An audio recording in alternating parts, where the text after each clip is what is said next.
ہوئے بولی، اسبا بڑی بھابھی بیگم کو اس طرح تمہیں باہر نہیں بھیجنا چاہیے بیٹا، جوان جھان بچی ہو، پھر اتنی خوبصورت، تم خود ہی منع کر دو کہ گھر کے اندر والے سارے کام کروں گی، باہر کسی بچے کو بھیج کر کام کروایا کریں۔ ارے چچی کیوں فکر کرتی ہیں، دنیا میں کوئی مائی کا لال پیدا نہیں ہوا جو اسبا کو ٹیڑھی نگاہ سے بھی دیکھ سکے، ساری مارکیٹ تھر تھر کانپتی ہے مجھے دیکھ کر، سبزی والے کی بھی پٹائی بھولے تھوڑی ہیں سب، اس کی اپنی منطقہ تھی۔ چچی طویل سانس لے کر رہ گئیں۔ اسبا نے ایک دو اور بے سر پھانکی، تائی اور چچی شاہانہ کے گھر والوں کے حال احوال مختصر بتا کر جلدی جلدی چائے پی کر یہ جا وہ جا، پتہ نہیں کیوں ہر بار اسبا سے ملنا اور اسے دیکھنا چچی کے اندر گہرا ملال جگا دیتا تھا۔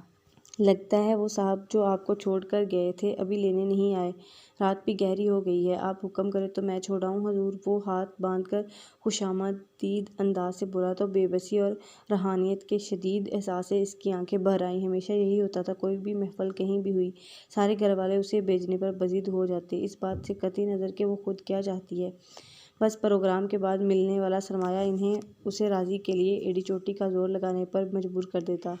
رافعہ تو باقاعدہ اسے چھوڑ کر بھی آتا تھا، بس واپس لے آنا ہی کسی کو یاد نہ رہتا، نہ چچا کو، نہ رافعہ کو، نہ چچی کو۔ پتہ تھا کہ گھر جیسی پناہ گاہ کے لیے ترستی وہ لڑکی ہر حال میں گھر پہنچ ہی جائے گی، سو بے فکر ہو کر سو رہتے، یاد نہیں کہ اس کی زندگی میں یہ گانا بجانا کب سے آیا۔ اپنے شعور سنبھالتے ہی اس نے والدین کی جگہ اپنے باپ کے چچا زاد کو اور اس کی بیوی بچوں کو دیکھا۔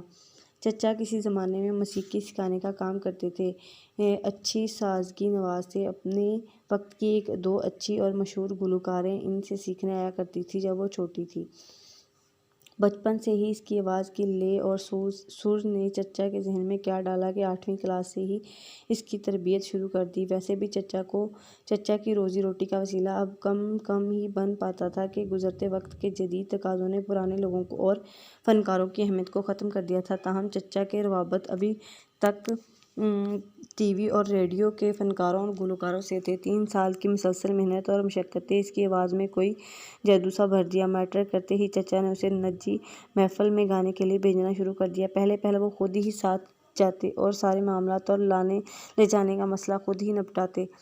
چچا کا بیٹا رافع اس سے 5-6 سال بڑا تھا اور اب کالج میں پڑھ رہا تھا، وہ بھی مزید پڑھنا چاہتی تھی، مگر چچا کی بات نے اسے گویا آسمان پر پہنچا دیا تھا کہ ہم نے کون سا تم سے نوکری کروانی ہے، پڑھا لکھ کر پھر بیٹی ہی نہیں بہو بھی ہو اس گھر کی۔ حالانکہ نوکری تو گزشتہ 3 سال سے کرتی آ رہی تھی، اسے مردوں کی میلی اور بھوکی نظروں سے بہت ڈر لگتا اور کوفت بھی ہوتی، پر کسی بھی اسے لمحے میں جب چچا کو بھی ان مردوں کے درمیان محفل کے دوران سر دھنستے دیکھ کر ہر بار دل میں کڑوا دھواں سا بھر جاتا، وہ سوچتی کہ وہ ان کی حقیقی بیٹی ہوتی، کیا تب بھی وہ اسے اس طرح ساتھ لے کر گانے بجانے کی محفلوں میں جاتے، مگر ہر بار جواب کی جگہ ایک خالی نشان اپنی جگہ چھوڑ جاتا۔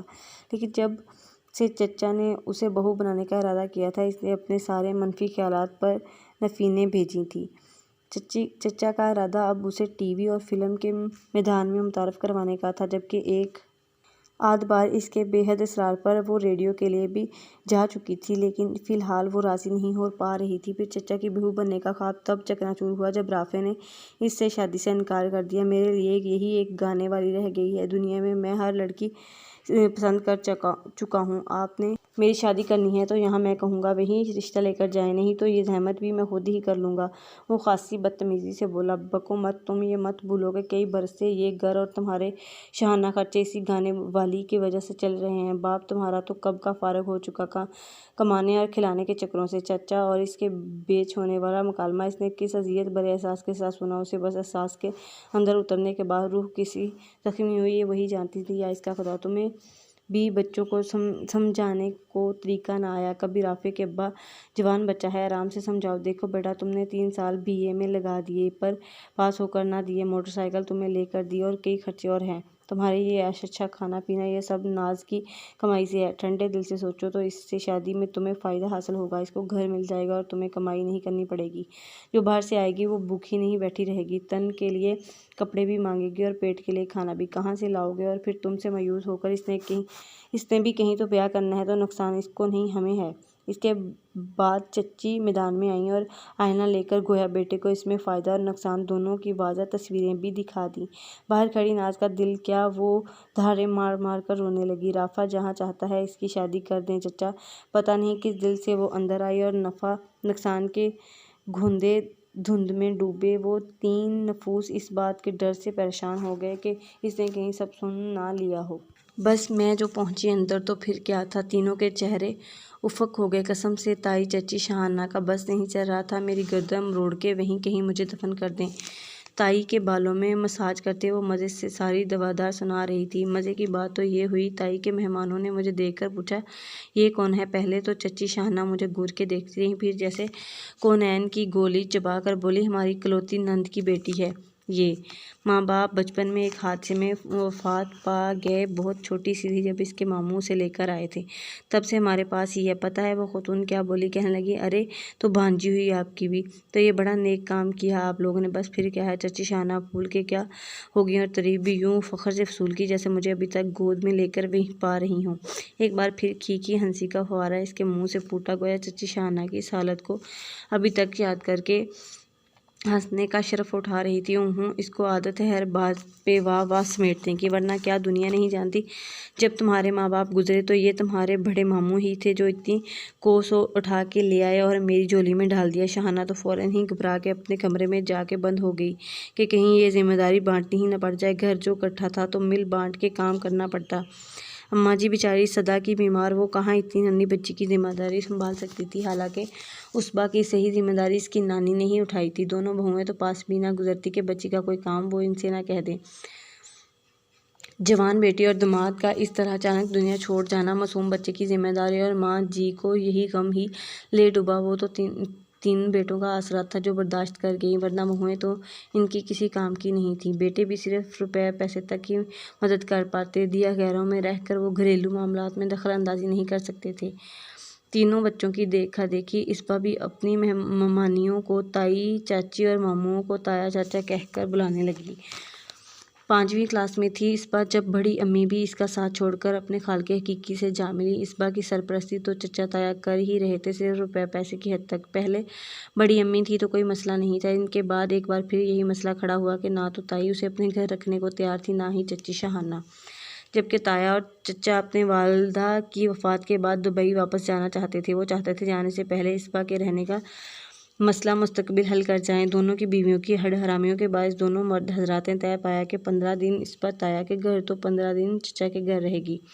پہلے 15 دن تائی کی باری تھی۔ پہلے 3 دن تو انہوں نے بے حد بیزاری اور کوفت کے ساتھ گزارے۔ دفتر ان کے ذہن میں ایک خیال آیا کہ ان کی آنکھیں چکمک اٹھیں۔ اسبا جو کہ ویسے ہی ایک صلاح خاموش اور صابر بچی تھی، اپنے گھر کے چھوٹے چھوٹے کام کرانے کی شروع کر دیے تھے۔ ویسے بھی چچی شاہانہ کی تو بیٹیاں تھیں، جبکہ ان کے بیٹے سو کام والی 2 ملازموں کے ہوتے ہوئے بھی وہ اپنے باہری برکم وجود کے باعث اٹھا رکھنے جیسی معمولی کام کے لیے ہلکان ہوتی رہتی۔ اس خیال پر عمل کرنے کے ساتھ ہی انہوں نے اپنے میاں اور دیور کے سامنے کہا اسبا اب مستقبل ان کے پاس ہی رہے گی۔ ویسے بھی بیٹوں کی موجودگی میں وہ بیٹے کی کمی نہایت شدت سے محسوس کرتی ہیں۔ دونوں بھائی اگرچہ دل میں اس کا کایا پلٹ پر حیران رہ گئے کہ کہاں وہ 15 دن بھی اسبا کو برداشت کرنے کی تیار نہیں تھی اور کہاں ساری عمر کے لیے گلے سے لگا کے رکھنے کو تیار ہو گئی ہیں۔ خیر، تمام فکرات کو دل میں دبائے اسبا کی طرف سے مطمئن ہوتے وہ لوگ دبئی سدھار گئے۔ وہاں ہر ماہ اس کے خرچے کی صورت میں ایک معقول رقم دونوں تائی کو بھیج دیا کرتے تھے۔ ویسے بھی اسبا کے باپ کی اچھی خاصی جائیداد تھی جو تایا نے بیچ باچ کر ایک بڑی رقم بینک میں اسبا کے نام سے ڈپازٹ کروا دی، جہاں سے ہر ماہ نفع کی رقم بھی تائی ہی وصول کرتی۔ صرف 2 ماہ لگے تھے تائی کو اسبا کے معاملات اپنی مرضی کے مطابق سیٹ کرنے میں۔ اس کے بعد اسبا نے ہر حوالے سے ان کو ایسا سکھ دیا کہ آج اگر وہ اسبا کے بنا رہنے کا سوچتی تو اس کی طرف سے پہنچنے والے آرام کی موجودگی کے تصور سے ان کا دم گھٹنے لگتا۔ تائی تو کسی بہانے اس کی پڑھائی بھی چھڑوا دیتی اگر جو تایا آڑے نہ آتے۔ مارے بندھے ہی اسبا نے FA کیا، پھر گھر اور اس کے جھمیکوں میں ایسی الجھی کہ کسی پڑھائی کہاں کی پڑھائی۔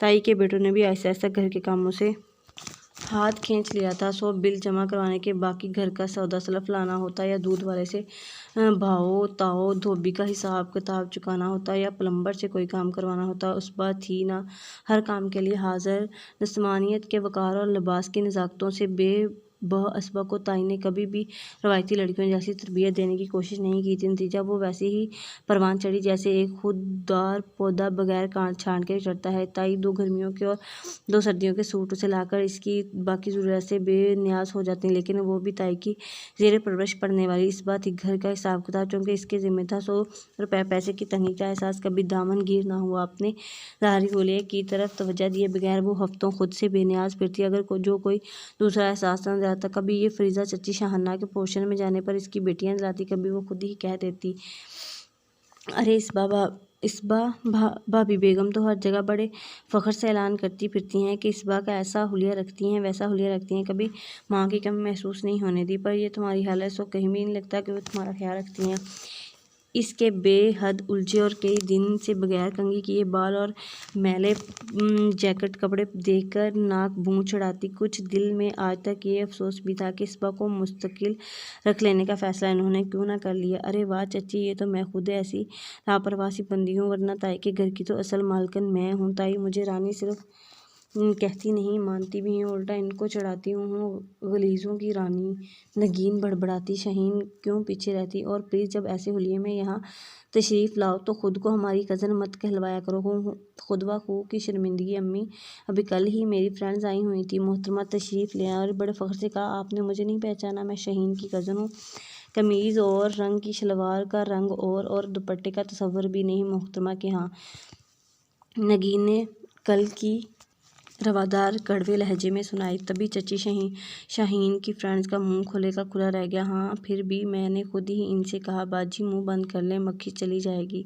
اسبا کھلکھلاتی، شاہین اور چچی بری طرح کلس کے رہ گئیں۔ وہ اول جلول حلیے میں بھی اپنے باپ کا پرتول تھی، بے حد خوبصورت، جبکہ تائی اور چچی کے سب بچے عام شکل صورت کے تھے۔ یہیں پر آ کر چچی شاہانہ کی بیٹیاں اسبا سے مار کھا جاتی کہ وہ اپنی تذلیل کے جواب میں وہ اپنی خوبصورتی کا احساس دلا دیتی تھی ان کو۔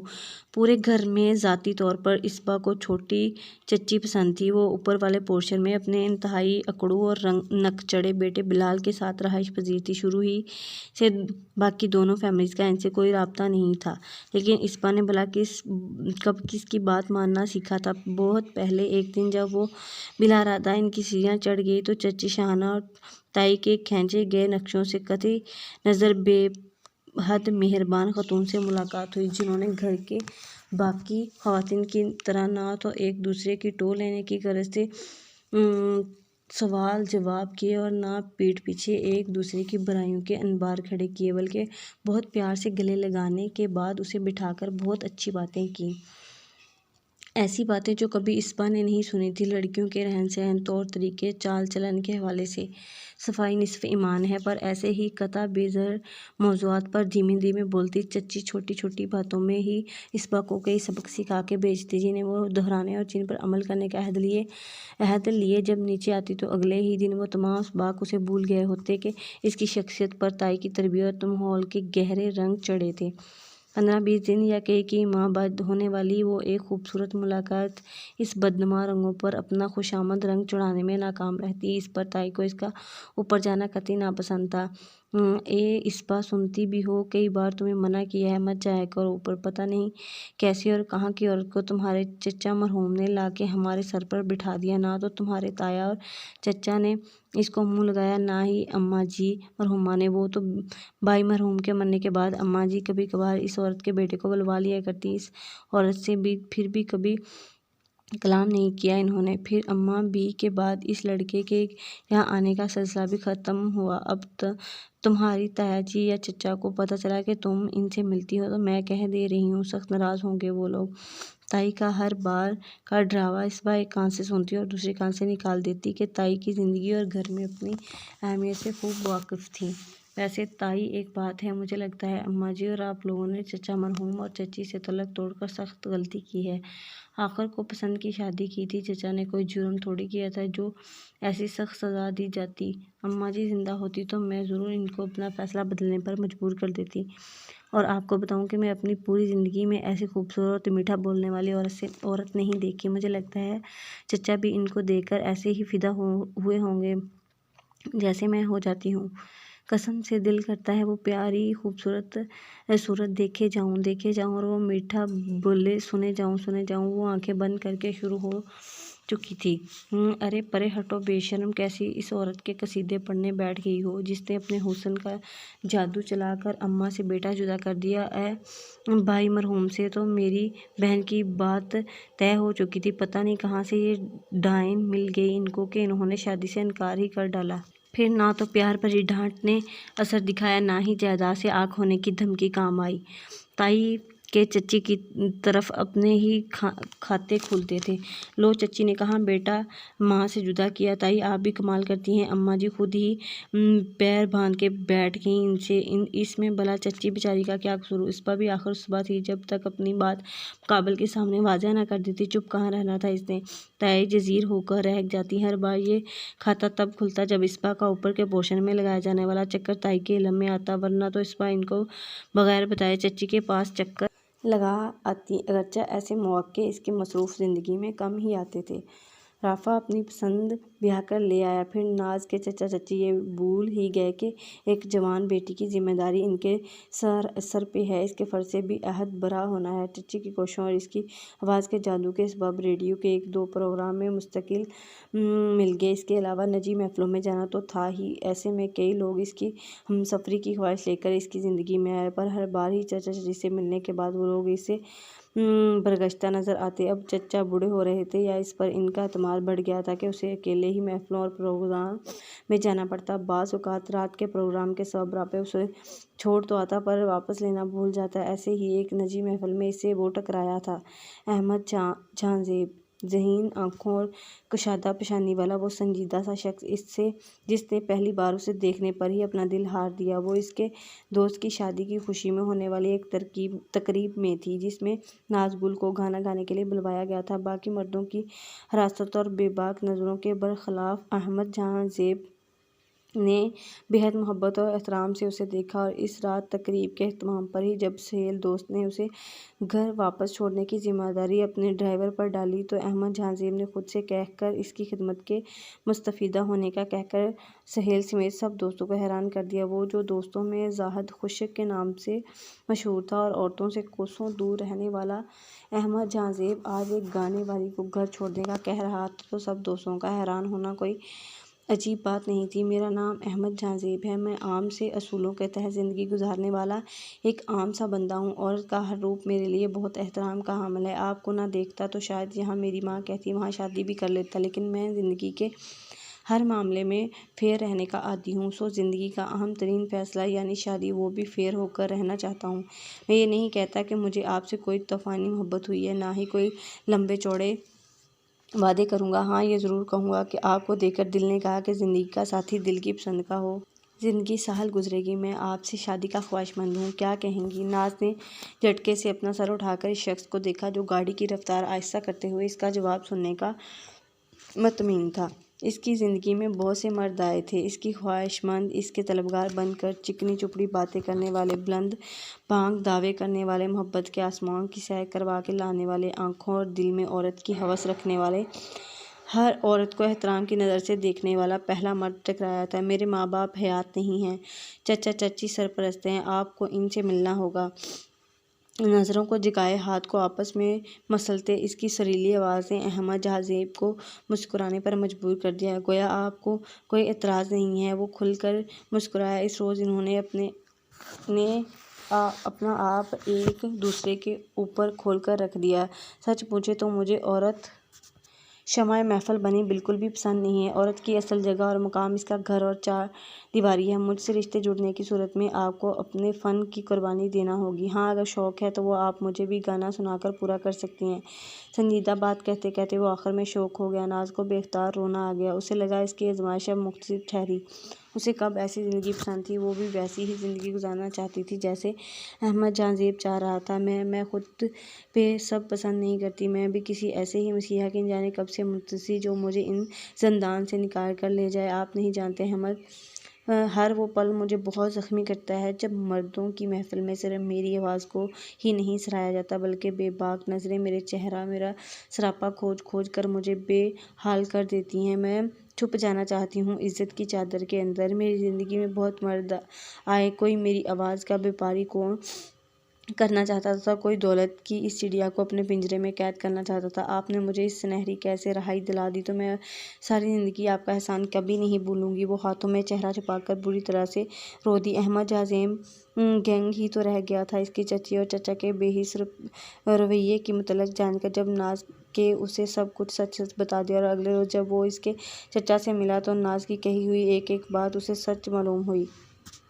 لالچ اور غرض کی جس پٹی کو باندھ کر وہ لوگ بیٹھے تھے اس کے سائے میں صرف پیسہ تھا، دولت تھی۔ چچی نے احمد جہاں کے سامنے ڈیمانڈ کی اتنی بڑی لسٹ پیش کی کہ شریف آدمی اسے دیکھ کر غصے سے پاگل ہو جائے۔ پھر اس کا مقصد ہی یہی تھا کہ نہ تو کوئی بھی شخص اس ڈیمانڈ کو پورا کر سکے گا، نہ ناز کی شادی ہوگی۔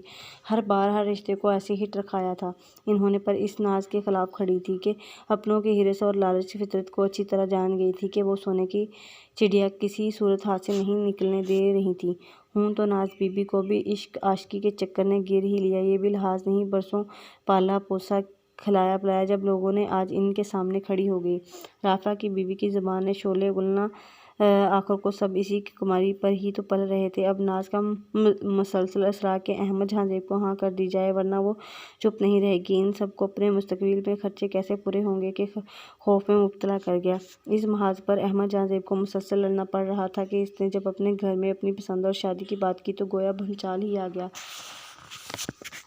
اس کے بھابیاں اور اس کی بیوی کے طور پر اپنی بہنوں کو سوچے بیٹھی تھی۔ اس کی ماں بھی ان کی مکمل ہمنوا تھی اور ایسے میں جب دونوں کی فریق ضد پر اڑ رہے تھے تب ان دونوں کو جا کر خفیہ طور پر نکاح کرنا پڑا تھا۔ تائی اور چچی شاہانہ میں ویسے جتنا بھی اختلاف ہوتا، خاندان کو کسی بھی تقریب میں شرکت کے لیے خوب گٹھ جوڑ کر لیتیں۔ آج بھی ایسا ہی دن تھا۔ دونوں خواتین خوب بن سنور کر کسی تقریب میں شرکت کے لیے گئی تھیں۔ اشر ان دونوں کو چھوڑ آیا تھا۔ اس وقت اشر اور حارث بھی دونوں غائب تھے۔ صبح نے کچن کا سارا کام کر لیا، اب صرف روٹیاں ڈالنی تھیں جو کہ تینوں وقت کے کھانے پر سب تازہ ہی پسند کرتے تھے۔ سو کچن کو بند کر کے اس نے احتیاط سارے دروازے لاک کیے اور خود ہال کی پچھلی گیلری سے ہوتی ہوئی چچی کی سیڑھیوں کی طرف آگئی۔ بہت دن ہو گئے ان سے ملے۔ اوپر آنے پر منہ حلق تک کڑوا ہو گیا۔ دھوپ میں کرسی پر نیم دراز بلال کے پاؤں سامنے پڑی ٹیبل پر تھے اور سر کرسی کی بیگ پر تھا، جبکہ منہ پر کتاب تھی جو اوندھی پڑی تھی۔ ٹیبل پر ٹوکری میں 3-4 مالٹے اور پلیٹ میں چھلکے پڑے تھے۔ یقیناً کچھ دیر قبل سرما کی سوغات میں مالٹوں کا مزہ لیا گیا تھا، جبکہ چچی غالباً گھر پر نہیں تھی، ورنہ وہ اسے سامنے ہی کسی نہ کسی کام میں مصروف نظر آ جایا کرتی تھی۔ آہٹ پر بلال نے کتاب منہ سے ہٹا کر آدھی کھلی آنکھوں سے اسے دیکھا، پھر تیزی سے اس کے اندر نشست میں تبدیلی آئی اور ماتھے پر ہمیشہ کی طرح اس کو دیکھ کر کئی بلوں میں اضافہ ہو گیا۔ جی فرمائیے، بیزاری سے سوال کیا گیا، گویا اس کی آمد سخت ناپسندی۔ تم سے ملنے نہیں آئے جو ایسے اوٹ پٹانگ سے منہ بنا رہے ہو؟ چچی کہاں ہیں؟ ان سے ملنا تھا۔ اسبا سے ان کے ماتھے کی سلوٹیں برداشت نہ ہوئیں تو تڑک کر بولی، لا حول ولا قوت، اللہ نہ کرے جو مجھ سے کبھی ایسا برا وقت آئے کہ مجھے تم سے ملنا پڑے۔ امی نہیں ہیں، کسی ضروری کام سے باہر گئی ہیں۔ اس نے بھی آدھار چکتا کر دیا اور دوبارہ سے پہلے والی انداز میں چلا گیا، گویا اسے صاف صاف جانے کا اشارہ کیا گیا تھا۔ مجھے تو ہر بار ایک لمبا چوڑا لیکچر پلا دیتے ہو، تہذیب اور تمیز کے ادب سے بھرا ہوا، پر خود بھی اس سے ناواقف ہو، یہ مجھے آج پتہ چلا۔ اسبا نے اس کا ایسا منہ موڑا دیکھا تو واپس جانے کا ارادہ مخفی کرتے ہوئے دوسری کرسی کھینچی اور میز پر پلیٹ میں پڑا مالٹا اٹھا کر چھیلتے ہوئے طنز کہا، بلال کو ویسے ہی ناپسند تھی، آج تو عام حالات سے بھی سخت بری لگی۔ وہ ایک بار پھر پاؤں نیچے الٹا کر سیدھا ہو بیٹھا اور خاصی تنقیدی نظروں سے اس کا جائزہ لیا۔ سرخ کاٹن کی قمیض جس پر جاب میل کچیل کے داغ تھے، ایسے ہی سفید شلوار جو مسلسل میل سے اپنا اصل رنگ کھو چکی تھی، قمیض پر بلیک سویٹر جس پر آٹے کے ذرات بھی ابھی تک نمایاں ہو کر بدنمایاں لگ رہے تھے، براؤن بال جو کئی دن پہلے چوٹی میں باندھے گئے تھے اب ان میں سے بیشتر احتجاجاً ادھر ادھر کھلے ہوئے تھے۔ بلال کو ایک بار پھر زور سے غصہ آیا، ویسے تو تم ایک جاہل اور ادب و آداب سے نابلد لڑکی ہو، لیکن پھر بھی بھلے کی ایک بات بتا دوں، اسے یاد رکھو گی تو تمہارا اپنا ہی فائدہ ہوگا۔ عورت کی عزت بہت نازک ہوتی ہے اور اس عزت کو بچا کر رکھنے کے لیے بے شمار تقاضے ہیں، جن میں سے ایک یہ بھی ہے کہ کسی بھی غیر محرم کی موجودگی کسی بھی لڑکی کے لیے بے حد خطرناک ہو سکتی ہے۔ عورت عمر کے کسی بھی حصے میں ہو، اسے اتنا تو خیال رکھنا چاہیے کہ جہاں اکیلا مرد ہو وہاں جانے سے احتجاج برتنا چاہیے۔ غصہ ضبط کرتے کرتے بھی اس کا چہرہ سرخ ہو پڑا۔ جس کا اسبا پر چندہ اثر نہ ہوا وہ ویسے ہی اطمینان سے مالٹا کھاتی رہی۔ بلال اس کا سکون اور اس بات کا رائگاں جانا دیکھ کر جل ہی گیا۔ ہاں تو مسٹر ادبوداب، اسبا نے مالٹے کے جوس سے سستے ہاتھ اپنی قمیض سے صاف کر کے کہا، ویسے تو میں اپنے مزاج سے میل نہ رکھنے والے لوگوں سے بات بھی کرنا پسند نہیں کرتی، لیکن چونکہ میں اپنا حساب کتاب فوراً ہی چکانے کی عادی ہوں سو جواب بھی نہیں چھوڑ سکتی۔ خود پہ اول تو مجھے علم نہیں تھا کہ چچی گھر پر نہیں اور ایک نامحرم اکیلا بیٹھا دھوپ سینک رہا ہے۔ پھر بھی اگر پتہ ہوتا بھی تو میں اسبا ہوں، کوئی معمولی لڑکی نہیں ہوں جس کی جو مرضی آئے کچھ کہہ سکے۔ میں ایک فضولو دودھ والے کا سر توڑ سکتی ہوں جس نے پتہ نہیں کیا سمجھ کر ایک لو لیٹر پکڑا دیا تھا مجھے۔ تو فقرہ ادھورا چھوڑ کر وہ کرسی سے اٹھی اور ٹہلتی ہوئی پہلی سیڑھی پر جا کر کھڑی ہوئی، تو تمہاری کسی بھی بدتمیزی پر تمہاری ٹانگیں بھی توڑ سکتی ہوں، کہہ کر اس نے اس رفتار سے تمام سیڑھیاں کراس کی کہ زندگی میں کبھی ہوں گی ہی نہیں۔ جبکہ بلال کچھ پل مٹھیاں بھیجتے اپنی سانسوں کی رفتار کو نارمل کرتا رہا، پر غصہ کم نہ ہو پایا تھا۔ سامنے پڑی کرسی کو زور سے ٹھوکر لگائی اور ہر بار اس سے ٹکرا کے بعد خود ہی فیصلہ کرتا کہ آئندہ اس بدتمیز اور جاہل لڑکی کے منہ نہیں لگے گا اور اسے اپنی طرح نظر انداز کر دے گا، پر ہر بار ہی کوئی نہ کوئی ایسی بات ضرور ہو جاتی کہ وہ دونوں کلستا ہی رہتا۔ ابھی کل والی اس کی بدتمیزی اسے بھولی نہیں تھی کہ اگلی روز یونیورسٹی کے لیے نکلتے وقت وہ گھر کے بیرونی گیٹ کے پاس دکھائی دی۔ دائی کا جز وقتی ملازم 18-19 سالہ بشیر بھی ساتھ ہی تھا۔ اسبا کا حلیہ اسے ایک بار پھر اندر تک کلس گیا۔ کل والے غلیظ کپڑوں کی بجائے آج وہ کچھ بہتر حلیے میں تھی، مگر وہ حلیہ قطعاً اس قابل نہیں تھا کہ اسے بلال اپنے خاندان کی کسی لڑکی کے لیے مناسب خیال کرتا، وہ بھی گھر سے باہر، اور وہ مانتا یا نہ مانتا بدقسمتی سے وہ اس کی رشتہ دار ہی تھی۔ اس نے ایک بدرنگ جینس پہنی ہوئی تھی، پاؤں میں جو جوگرز تھے، لمبا سا ڈھیلا ڈھالا براؤن رنگ کا اوور پہنا ہوا تھا، گلے میں دوپٹے کے نام پر ایک اونی مفرل تھا، بال بھی خیر سے آج سلجھے ہوئے لگ رہے تھے۔ بلال بھیا آ گئے، بشیر نے خوشی سے دانت نکوستے ہوئے کہا۔ بلال بھیا اب آپ آ ہی گئے ہیں تو ہم دونوں کو ذرا مین روڈ تک چھوڑ دیں گے، ہم رکشا پکڑ لیں گے، مارکیٹ جانا ہے، گھر کا سودا سلف بھی لانا ہے اور ایک دو اور کام بھی ہیں۔ ویسے تو ہر دفعہ میں ہی لے کر آتا ہوں سب کچھ، پر آج بڑی بی بی جی نے ابھی اسبا کو ساتھ جانے کا کہا ہے۔ بشیر نے تفصیل بتائی۔ بڑی بی بی یقیناً وہ تائی کو کہہ رہا تھا، جبکہ اسبا اب منتری نظروں سے ان سے کچھ دور کھڑی انہیں دیکھ رہی تھی۔ یہ کیوں جائے گی؟ یہ شیر اور ہارس کہاں ہیں؟ وہ جائیں۔ اگر تمہاری بڑی بی بی کو اعتراض بھی ہے تمہاری خریداری پر، یا تمہاری اسبا بی بی نے ان کاموں میں پی ایچ ڈی کر رکھی ہے، اس نے تنزیہ کہا۔ ارے بلال بھیا، حارث بھیا اور اشر بھیا کب کرتے ہیں ایسے کام؟ اشر بھیا تو کالج کے ٹرپ کے ساتھ شہر سے باہر ہیں۔ حارث بھیا نے کہا، اسبا کو لے جاؤ، ان کو بھلا گوشت مسالوں اور سبزیوں کا کیا پتہ؟ بشیر نے مدبرانہ انداز میں بلال کو سمجھانے کی کوشش کرتے ہوئے کہا۔ ایسا ہے بشیر صاحب کہ تمہیں میں مین روڈ تک تو کیا مارکیٹ تک بھی لفٹ نہ دینے کو تیار ہوں، پر تمہاری اسبا بی بی جس حلیے میں ہے، اس میں اسے اپنے ساتھ موٹر بائیک پر بٹھانا تو ایک طرف دل کر رہا ہے اس گیٹ سے بھی غائب کر دوں کہ گزرتے لوگ اسے میرے رشتہ دار سمجھ کر پتہ نہیں کیا کیا سوچ رہے ہوں گے۔ اس کی اس کڑوی بات کو اسبا نے بھی بغور سنا اور کڑک کر بشیر کو آواز دی، بشیر یہاں آؤ، دفع کرو، میں صبح صبح کسی ایرے گہرے کے منہ لگنا پسند نہیں کرتی۔ 10 منٹ کی واک ہے، چلے چلتے ہیں مین روڈ تک۔ جاؤ بھئی بشیر، ایسی چیزوں کو سر راہ ساتھ لیے پھرنے کی جرات تم ہی کر سکتے ہو، تمہیں کو مبارک ہو، بلال نے زور سے کہا اور بائیک کو کک لگا کر اس کے پاس سے ہو کر گزر گیا۔ تمہیں میں نے کب کہا تھا اس چھڑیل اور بدتمیز انسان کی منت کرنے کو؟ حارث کو بھی آج گاڑی لے کر دفع ہونا تھا۔ آج آئے تائی سے کہہ کر اس کی خبر لیتی ہوں، بشیر کو سناتی وہ غصے میں زور زور سے بولتے ہوئے اس کے ساتھ چلنے لگی۔ بشیر جو بولنے میں اس کی ٹکر کا تھا، ویسے تو اسبا سے اس کی خوب بنتی تھی، پر اس کے غصے سے بڑا ڈرتا تھا، سو اس وقت بھی وہ مسلسل بلال کو کوس رہی تھی، چپ چاپ سن رہا تھا۔ اصل غصے میں اس بات پر تھا کہ وہ کیوں اس کی دماغ ٹھکانہ نہیں لگا سکتی، کس بات کا جواب ادھار رکھنا اسے کب گوارا تھا۔ بشیر کان دبائے اس کے پیچھے چل رہا تھا۔ 10 منٹ کا وہ فاصلہ غصے میں کیسے گزر گیا پتہ ہی نہیں چلا اور وہ دونوں مین روڈ تک پہنچ گئے۔ دل ہی دل میں بلال کو اس کی بدتمیزی کا مزہ چکھانے کا ارادہ کرتے اسبا نے سامنے سے گزرتے رکشے کو اشارے سے روکا۔ یہ میں کیا سن رہی ہوں احمد، میری تربیت کا یہ اثر لیا بیٹا تم نے؟ اماں جی اسے دیکھتے ہی بولیں اور ساتھ ہی دوپٹے میں منہ چھپا کر رو دیں۔ وہ جو سارا دن کی بے حد خواری کے بعد تھوڑے سے آرام کی خواہش لے کر گھر آئے تھے چونک گئے۔ تاہم انہوں نے کچھ کہا نہیں کہ وہ کیوں ایسا کہہ رہی ہیں، بلکہ سوالیہ نظروں سے ان کی جانب دیکھنے لگیں۔ فرقین قیاس یہی کیا کرتا ہے کہ وہ جو کچھ دنوں سے اپنی پسند کی لڑکی کے ساتھ شادی پر بضیر تھے تو اماں جی اسی حوالے سے بات کر رہی ہوں گی۔ مجھے کم سے کم اپنی اولاد سے ایسے گھٹیا قدم کی امید نہیں تھی کہ کسی کی بیٹی کو گھر سے ہی بھگا کر لے جائے۔ وہ تو شکر ہوا کہ تمہارے ابا یہ دن دیکھنے سے پہلے گزر گئے۔ مجھ پر ہی میرے مالک نے ساری آزمائشیں اتارنی تھیں۔ کیسے کروں گی اس دنیا کے سوالوں کا سامنا؟ ہائے میں مر کیوں نہیں گئی؟ اماں جی باہر اپنے مخصوص تخت پر برجمان تھیں اور خاصا زور زور سے بول رہی تھیں۔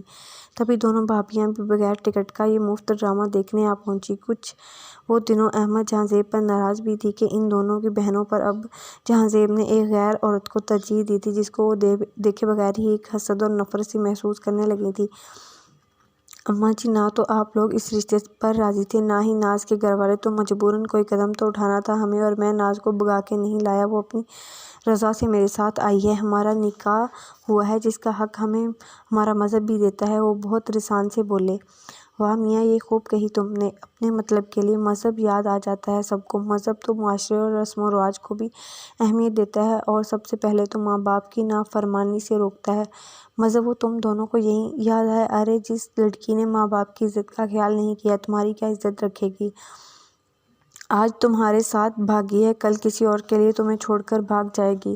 احمد جہاں زیب کا چہرہ ماں جی کی اسی بات پر بے حد سرخ ہو گیا۔ اماں جی وہ لوگ ناز کے حقیقی والدین نہیں ہیں، خاصے خود غرض اور لالچی لوگ ہیں جو کبھی بھی ناز کی شادی نہیں کرنا چاہتے بلکہ ساری زندگی اس کی کمائی پر عیش کرنا چاہتے ہیں۔ وہ ماں کو سمجھاتے ہوئے بولے۔ اتنا رو رہے تھے دونوں کہ اتنی سی بچی کو پال پوس کر بڑا کیا، آج اس کا یہ احسان اتارا ہے اس لڑکی نے۔ بڑی بھابی نے تنقیداً سے کہا تو جہاں زیب چونک گئے۔ میں تو ایسی عورت کو کبھی اپنی بہو کا درجہ نہیں دوں گی جس نے پتہ نہیں کیسا جادو چلا کر میرا بیٹا چھین لیا مجھ سے، اور تو اپنے ماں باپ کے سروں میں خاک ڈال کے گھر سے بھاگ کر شادی کی۔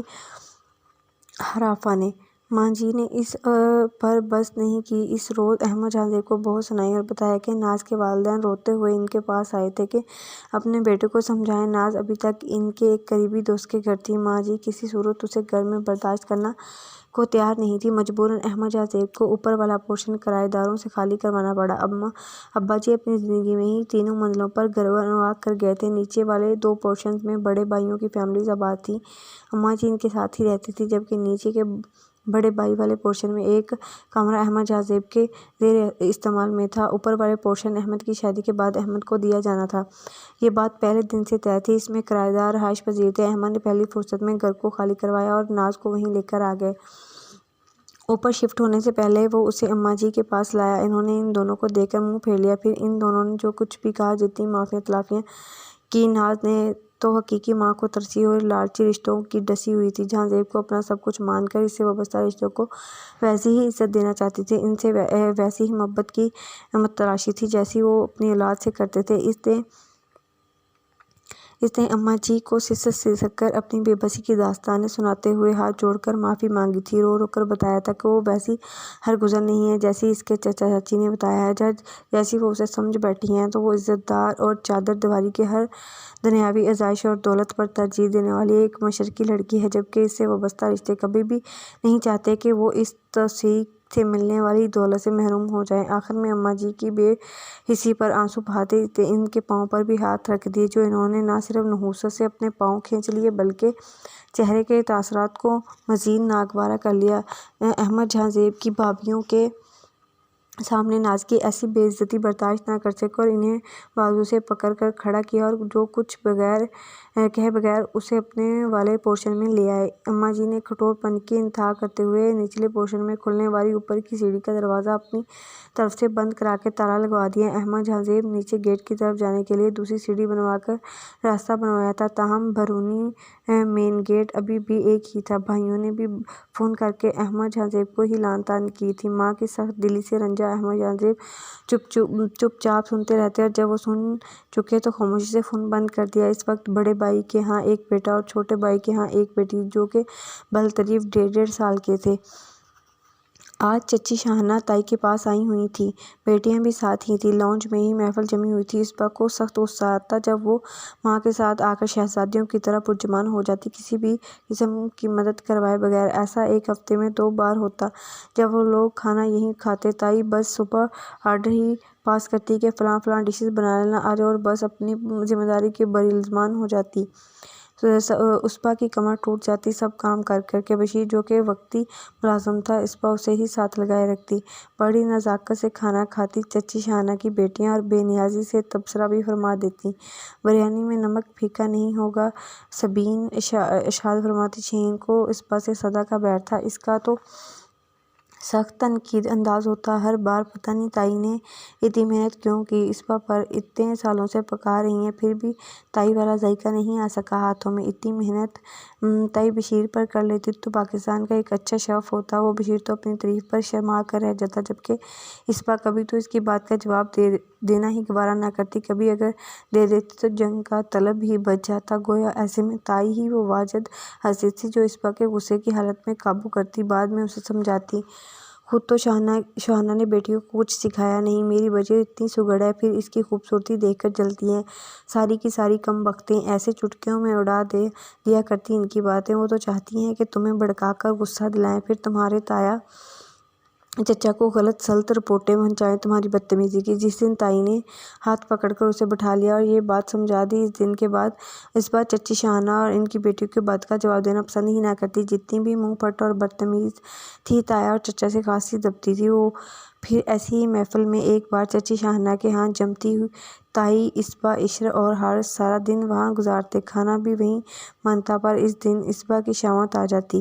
چچی شاہانہ صبح کو ہی بلوا لیتی کہ بچیاں کہاں تک کچن کا کام دیکھیں، ان کی تو یونیورسٹی کالج ہی جا نہیں چھوڑتے۔ سو اسبا کو ہی سارا دن چچی کے ساتھ کچن میں کھپنا پڑتا۔ لیکن کیا تھا، اماں جی کے گزر جانے کے بعد تائی جی کو یہ تجویز تھی کہ پہلے تو اماں جی تھی تو کھانا ایک ہی جگہ بننے سے سب اکٹھے بھی تھے، اب اگر مہینے میں 2 بار چچا اور 2 بار تایا کے گھر ایسا کر لیا ہے تو وہی محبتیں قائم رہیں گی۔ تو اماں جی کے ہوتے ہوئے تھی محبتیں بڑھنے کے بعد یا تو گھنٹوں تو نہیں، لیکن اسبا کے کام بہت بڑھ جاتے۔ ایسی محبت صورت میں اسے بھی وہ چائے سب کو دے کر ٹی وی کے آگے ریموٹ سنبھال کر بیٹھ گئی۔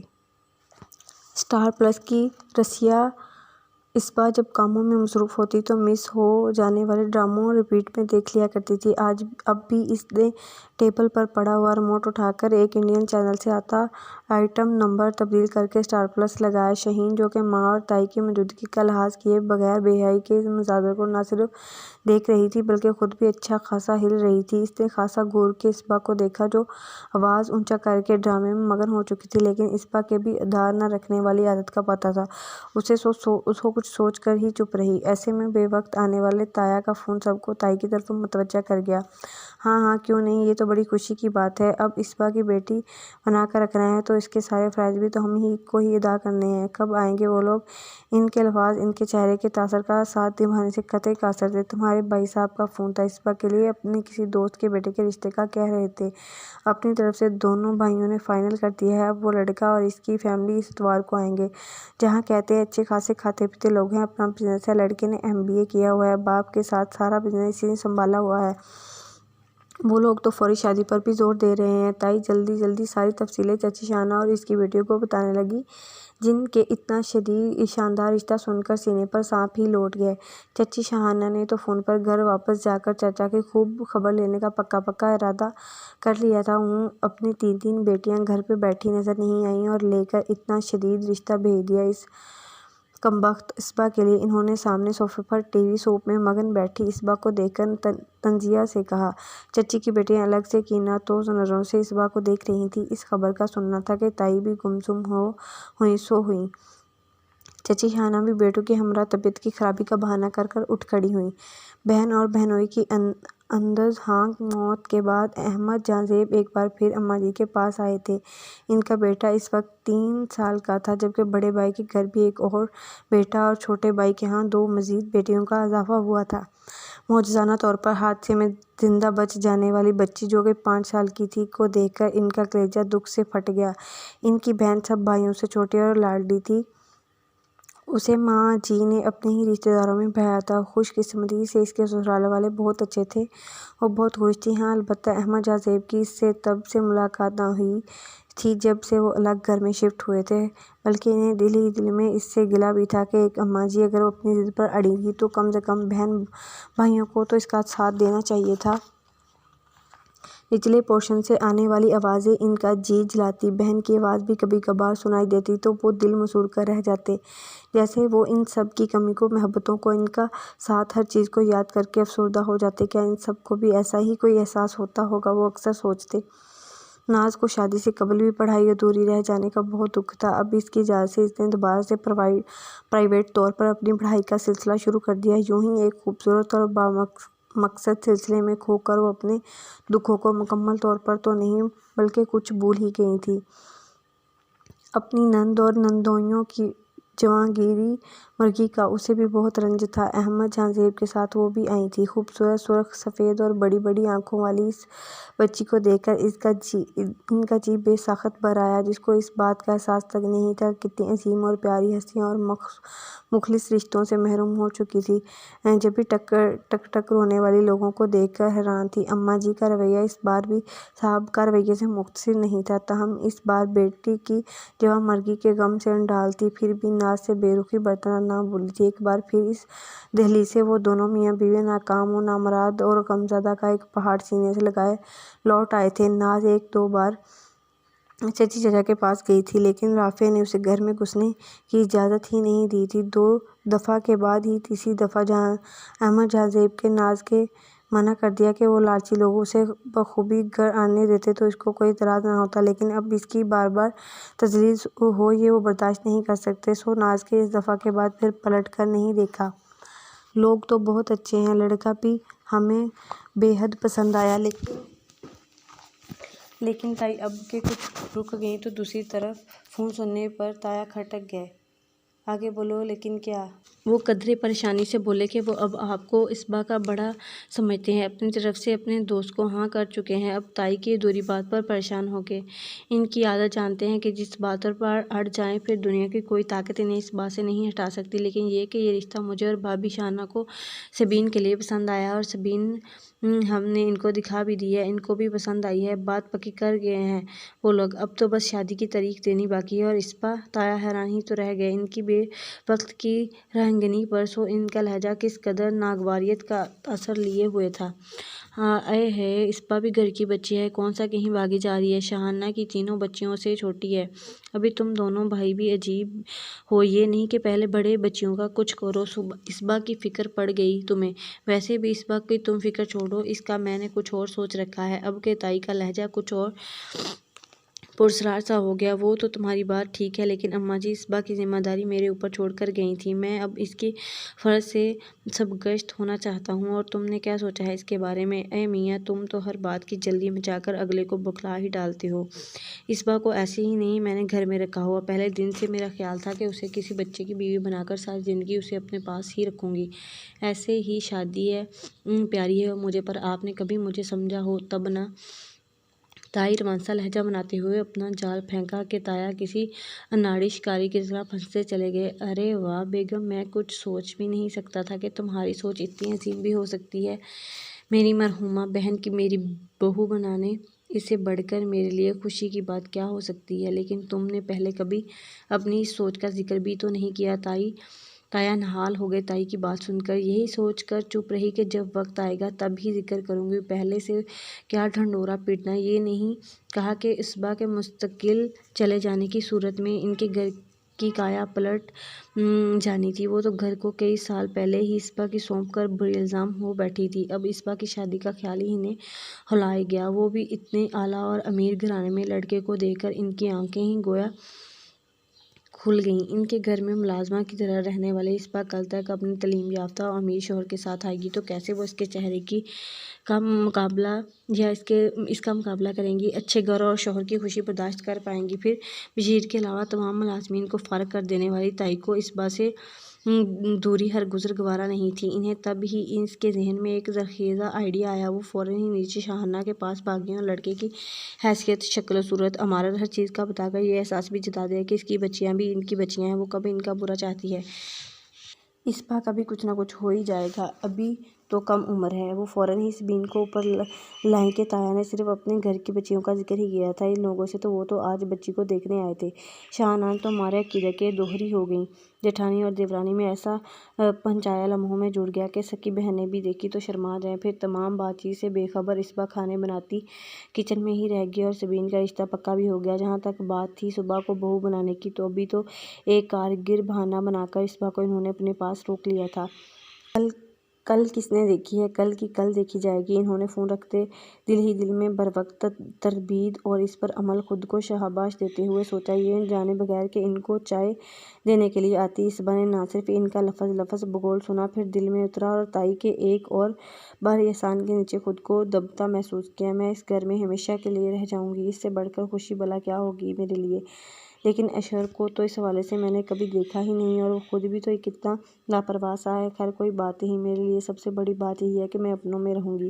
میٹھے میٹھے کئی سپنے بنتی اس کی سنہری آنکھیں جیسے لو دینے لگی تھیں۔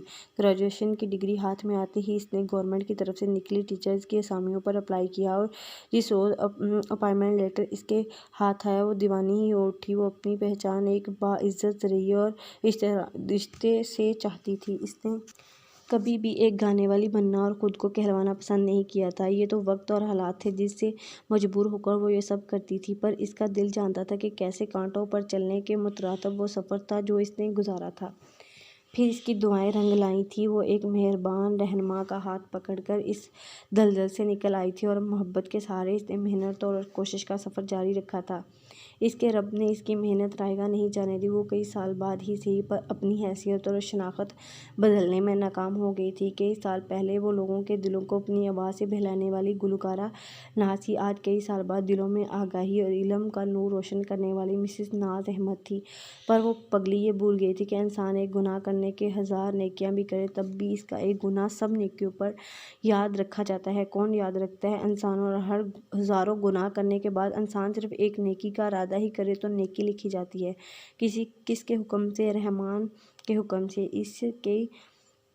اس کوشش اور جدوجہد سے وہ خود اور احمد جہاں زیب ہی خوش تھے۔ ان کو فخر تھا اماں جی اور احمد جہاں زیب کے خاندان نے اسے ہمیشہ ایک گانے والی کے نام سے ہی پکارا تھا، اور اس کی یہی شناخت ہی یاد رکھی تھی۔ کتنا بھی پڑھنے لکھنے اور ثانی بننے کے ڈھونگ رچالے رہے گی تو گانے والی اور گھر سے بھاگ کے آنے والی نہ۔ بلال اپنے ماں باپ کی طرح صابر بچہ تھا، اگرچہ فطرت اس میں تجسس کا مادہ ہونے کی وجہ سے کئی سوال اس کی زبان کی نوک پر ہی مچل جاتے۔ امی، آپ کے امی ابو تو اللہ تعالیٰ کو پیارے ہو گئے، پر بابا کی امی تو زندہ ہیں نا؟ بابا کہتے ہیں میرے 2 چچا اور بچے بھی ہیں اماں جی کے پاس رہتے ہیں، پھر ہم وہاں کیوں نہیں جاتے؟ وہ منہ میں پنسل کا سرا دبا کر کچھ دیر سوچنا بھی ناز سے پوچھا تو اس کے دل سے آہ نکل جاتی۔ بھلا اس معصوم بچے کو کیا بتاتی؟ سو کبھی کہانیاں سنا کر بہلا لیتی تو کبھی کوئی چیز دے کر۔ صبح احمد جہاں زیب پہلے بلال کو اس کے کالج چھوڑتے، پھر ناز کو اس کے اسکول، اسی طرح واپسی پر ناز اپنے اسکول سے واپس آتے ہوئے بلال کو لیتے ہوئے گھر آتی۔ اس کی ہیڈ بہت اچھی اور تعارف کرنے والی خاتون تھی۔ چھٹی سے 10 منٹ پہلے ہی ناز کو فارغ کر دیتی تاکہ وہ بلال کی چھٹی کے وقت تک پہنچ سکے۔ رکشہ احمد جہاں زیب نے ان کو لگوا کر دیا تھا، جس پر وہ ماں بیٹا واپس آتے۔ بلال کو کپڑے تبدیل کروا کر کچھ دیر آرام کرنے کو کہتی، تب تک کھانا بنا لیتی۔ احمد جہاں زیب 5 بجے کے بعد ہی آتے، تب تک وہ بلال کو ہوم ورک کروا چکی ہوتی۔ نیچے سے آنے والی آوازیں، شور شرابہ کبھی ان کو متاثر کرتا۔ اب وہ لوگ اپنی ایک مکمل اور نارمل اور خوبصورت زندگی میں مگن تھے۔ گھر میں سبین کی شادی کے سلسلے میں ایک خوشگوار سی مچل تھی۔ تائی اور چچی شاہانہ صبح کی نکلتی شام کو گھر کی راہ لیتی۔ دلوں میں ایک دوسرے کے خلاف بے پناہ بغض رکھنے والی دونوں اس وقت باہم شیر و شکر تھی۔ تایا اور تائی کی آمد بھی شادی کے دنوں میں متوقع تھی، جبکہ 15 دن بعد ہی کتنے دن ہو گئے چچی سے اسبا کا ملنے کو بہت دل کر رہا تھا، لیکن موقع نہیں مل رہا تھا۔ آج میدان صاف تھا، اس نے کمرے لاقی بشیر لاؤنج میں ٹی وی پر فلم دیکھنے میں مگن تھا۔ اسبا کی موجودگی میں ایسی جاشی وہ اکثر کر لیا کرتا تھا۔ اس کو گھر کا خیال رکھنے کا کہہ کے اس نے کچن میں آ کر پلیٹ میں گاجر کا حلوہ نکالا، جو کل ہی سبین صاحبہ کی فرمائش پر اس نے 3 گھنٹے کی محنت کے بعد بنایا تھا۔ ہونے والی دلہن آج کل ایک خصوصی قسم کا پروٹوکول چاہ رہی تھی اور اس کی فرمائش پوری کرنے کا ٹاسک صبح کو بھی پورا کرنا پڑتا۔ اگرچہ بلال بھی گھر پر ہی ملنا تھا کہ ہفتہ وار تعطیلات تھی، چھٹیاں تھیں، پر چچی سے ملنے کو اتنا دل کر رہا تھا کہ اتنی بڑی بات کو ہی نظر انداز کرنے کی ٹھانی۔ میں نے ہی منہ ہی لگانا اس کو، میں تو بس چچی کو ملنے جا رہی ہوں، اس نے سوچا اور بیرونی گیٹ کے پاس آ کر اب بنی سیڑھیاں چڑھنے لگی۔ اوپر والے پورشن میں ایک بھرپور اور گھریلو سا منظر ہمیشہ کی طرح اس کے اندر ایک انجانی کسک جگا گیا۔ چچی کرسی پر بیٹھی ہوئی نیچے الٹی پلٹی مارے بیٹھے بلال کے گھنے بالوں میں تیل کی مالش کر رہی تھیں۔ کئی دفعہ کہا ہے، شیطان کا الارم لینے سے وہ فوراً ہی حاضر ہو جاتا ہے۔ آج آپ جانتی نہیں تھیں، آج ہی اپنی آنکھوں سے دیکھ بھی لیں۔ بلال نے یوں ہی اسے نمودار ہوتے دیکھا، فوراً ہی زوردار آواز میں اپنی ماں سے مخاطب ہو کر کہا تو انہوں نے فوراً ہی اس کے کندھے پر ایک تھپڑ رسید کیا۔ فضول باتیں مت کرو بلال، انہوں نے اپنے مخصوص نرم لہجے میں بلال کو تنبیہ کی۔ اصبا نے فی الحال جواب کسی اور وقت کے لیے رکھ چھوڑا اور بلال کو مکمل طور پر نظر انداز کرتے ہوئے چچی کو سلام کیا۔ ہر بار ہی وہ اسے سلام کرنے کی اچھی عادتوں اور اس کے خصائل پر بہت کچھ بتاتی۔ چچی نے بہت خوش ہو کر اس کے سلام کا جواب دیا۔ آج تو اصبا کی بھی شکل دکھائی دے دی، بہت دن ہو گئے، یاد کر رہی تھی کہ میری بیٹی خفا تو نہیں ہوگی میری کسی بات پر۔ نہیں چچی، آپ سے تو میں کبھی ناراض ہو ہی نہیں سکتی، آج کل گھر میں سبین کی شادیوں کی وجہ سے کافی کام ہے تو آنا ہی نہیں ہو سکا۔ یہ گاجر کا حلوہ لائی ہوں آپ کے لیے، آپ کو پسند ہے، کل بنایا تھا آپ کے لیے الگ سے نکال کر رکھ دیا، اس نے تفصیلاً بتاتے ہوئے پلیٹ ٹیبل پر رکھی۔ بلال ان سے تھوڑی دور پڑی چارپائی پر جا کر لیٹ گیا۔ سبین کی شادی ہے، ماشاءاللہ، اللہ نصیب اچھے کرے، بہت چھوٹی سی جب دیکھا تھا، اب کل ہی کی تو بات تھی، پھر بچیوں کو بڑا ہوتے دیر ہی کہاں لگتی ہے، چچی کچھ کھوئے سے لہجے میں بولیں۔ اصبا نے ایک چور نظر سامنے چارپائی پر لیٹے بلال پر ڈالی، جس نے اپنے سینے پر موبائل رکھا ہوا تھا، کانوں میں ہینڈ فری لگائے، اس کے پاؤں مسلسل حرکت میں تھے۔ اس نے اپنی کرسی چچی کے پاس کھسکائی اور گلنار ہوتے چہرے کے ساتھ آہستہ آہستہ چچی کو تائی کی ہونے والی ساری گفتگو سنا دی۔ چچی نے بقول اس کی گفتگو سنتے ہوئے اس کا خوبصورت رنگ چہرہ دیکھا۔ جتنا بھی بے نیاز بنتی، اپنی ذات اور حلیے سے لاپرواہ رہتی، پر تھی تو وہ بھی ایک لڑکی ہی نا، جس کے فطرت میں ایک گھر کی خواہش قدرت کی طرف سے لکھ دی جاتی ہے۔ تاہم چچی دل ہی دل میں ضرور الجھن کا شکار ہو گئی۔ تائی کی فطرت سے وہ تب سے آگاہ تھی جتنی اصبا کی عمر تھی۔ پھر بلال نے ڈھکے چھپے لفظوں میں انہیں 1-2 بار بتایا تھا کہ تائی کے دونوں بیٹوں کی شہرت یونیورسٹی میں کچھ اچھی نہیں ہے۔ اچھا بیٹا، اللہ کرے ایسا ہی ہو جیسے تم کہہ رہی ہو، اللہ تم سمیت ہر بیٹی کا نصیب اچھا کرے۔ انہوں نے اصبا کے سر پر ہاتھ رکھ کر دعا دی۔ اچھا ذرا یہاں آ کے بیٹھو، تمہارے بالوں میں تیل لگا دوں، کیسے ناس مارا ہوا ہے خوبصورت بالوں کا۔ انہوں نے بالکل اچانک اس کا ہاتھ پکڑ کر بالکل بلال کے انداز میں اسے نیچے بٹھایا اور نیچے رکھی تیل کی بوتل اٹھا کر اس کا ڈھکن کھولتے ہوئے بولی، تم میری بہت اچھی بیٹی ہو، میری بات مانو گی، یہی سوچ کر ہر اچھی بات تمہارے گرو سے باندھنے کی کوشش کرتی ہوں۔ زندگی کے مشکل سفر میں گر سے باندھی ان چھوٹی موٹی اور اچھی باتوں کو بہت ضرورت پڑتی ہے، پتہ ہے اصبا، تم میں اور مجھ میں، ہمارے حالات میں، زندگی میں سب کچھ مختصر ہے، لیکن ایک چیز مشترکہ بھی ہے، وہ ہے ماں کی کمی۔ میری بھی ماں نہیں تھی۔ زندگی کو اچھے طریقے سے گزارنے کے سارے گن ایک ماں بیٹی کو دیتی ہے۔ جس کی ماں نہ ہو، پھر وقت اسے سب کچھ سکھا دیتا ہے، زندگی گزارنا بھی، زندگی کو برتنا۔ ماں تو لہجے میں لہاوت، دل میں پیار سمو کر دھیرے سے سب کچھ سکھاتی ہے، وقت ٹھوکریں لگا کر، سبق سکھا کر زندگی کے گر باندھتا ہے۔ اس ٹھوکر سے بہت تکلیف ہوتی ہے، بہت سے رشتوں کے پول کھلتے ہیں، آنکھوں پر پڑے خوشامد پردے رنگ بدل کر اپنی بدنمائی واضح کرتے ہیں۔ تمہیں دیکھ کر مجھے کئی سال پہلے والی ناز کی جھلک نظر آتی ہے۔ اس ناز کو بھی وقت نے ٹھوکریں لگا کر کئی سبق پڑھائے تھے، ان ٹھوکروں کے لگے زخم بھلا نظر نہ آتے ہوں، پر ٹسیں آج بھی ویسی ہی اٹھتی ہیں جیسے پہلے دن اٹھی تھی۔ اچھی بات کہیں سے بھی ملے، اسے اپنا لو، یہ دیکھے بغیر کہ بتانے والا گنہگار ہے یا دیندار۔ اس کے بالوں میں انہوں نے اپنے نرم ہاتھوں کی گرماہٹ اور سکون ہی نہیں اتارا، بہت کچھ اور بھی منتقل کیا تھا۔ پتہ ہے اصبا، تمہارے ماموں کی بہت خواہش تھی کہ ان کی ایک بیٹی ہوتی، پر اللہ کو منظور ہی نہیں تھا۔ دل میں یہ حسرت لیے وہ اس دنیا سے ہی چلے گئے، عورت کو زندگی میں بہت سے مرد ٹکراتے ہیں، ہر کوئی محبت کا علمبردار ہوتا ہے، پر عزت دینے والے بہت کم ہوتے ہیں۔ تمہارے ماموں ایسے ہی تھے، انہوں نے میرا ظاہر نہیں دیکھا، میرے اندر کی اچھائی اور متلاشی روح کو جانچا۔ یوں سمجھو کہ کیچڑ میں کھلے کمل کو اٹھا کر اپنے کالر کی زینت بنا لیا۔ ان کی یہی خطا ان کا گناہ بن گئی تھی۔ اسبا کے کئی لمحوں دنوں کے الجھے بالوں کو سلجھاتی وہ ہولے ہولے اپنی زندگی کے کئی پوشیدہ ورق اس کے سامنے کھول گئی، جن سے وہ ابھی تک انجان ہی تھی۔ لڑکیوں کو ہر قدم پھونک پھونک کر اٹھانے کی کوشش کرنی چاہیے، ورنہ انجانے میں رکھا گیا ایک قدم بھی زمانہ نہ خود بھولتا ہے، نہ ہی ان کو اور اس کی آنے والی نسلوں کو بھولنے دیتا ہے۔ مجھے تم اپنی بیٹی کی ہی طرح لگتی ہو، اس لیے کہہ رہی ہوں کہ دوپٹہ عورت کی زینت ہے، اس کا صحیح استعمال بچیوں کو کئی مسائل سے بچا لیتا ہے۔ دوپٹہ لیا کرو بیٹا، اور اپنے آپ کو ڈھانپ کر رکھنے سے انسان کئی غلیظ نظروں کی غلاظت سے بچ جاتا ہے۔ اور سچ کہوں تو مجھے تمہارا باہر جانا بھی پسند نہیں ہے۔ سبزی کے ٹھیلے پر بہو تاؤ اسبا کرتی ہے، دودھ والے سے مغزماری اسبا کرتی ہے، دھوبی کو حساب کتاب اسبا دیتی ہے۔ تم بہت اچھی ہو، پر یہ دنیا اچھے لوگوں کے دام سب سے پہلے لگاتی ہے۔ بھابی بیگم کو آہستہ آہستہ ہی صحیح احساس دلاؤ کہ باہر کے کام اشر یا حارث کے ذمے لگائیں، اور نہیں تو وہ ملازم لڑکا بشیر تو ہے نا بیٹا۔ میری باتوں کو ٹھنڈے دل سے سوچنا، اور کوئی بھی بات بری لگے ہو تو ایک ماں سمجھ کر درگزر کر دینا۔ چچی نے کہا تو پتہ نہیں اس پل اسبا کو کیا ہوا کہ وہ ہاتھوں میں منہ چھپا کر رو دی۔ چچی شاید اس کی کیفیت سمجھ رہی تھیں، تبھی اسے تھپ تھپاتی رہیں۔ پھر جب اپنی بے اختیاری پر شرمندہ ہوتے ہوئے وہ آنسو صاف کر رہی تھی، چچی اندر سے ایک پیکٹ لے کر آئیں اور اس کو گود میں رکھ دیا۔ ایک دن پینشن لینے کے بعد بازار جانا ہوا تو وہاں ایک سوٹ دیکھ کر فوراً ہی تمہاری صورت آنکھوں کے سامنے آ گئی، بس اور کچھ بھی سوچے بغیر خرید لیا۔ اب اگلی بار جب یہاں آؤ پہن کر آنا، مجھے خوشی ہوگی، وہ بہت محبت سے کہہ رہی تھی۔ اس پر اتنی محبت پر شرمندہ ہی ہو گئی۔ تائی بھی اسے کپڑے دلواتی تھی، تایا جب آتے پیسے بھی دیتے اور چیزیں الگ سے لے کر آتے، پر محبت کے ایسے مظاہرے کوسوں دور۔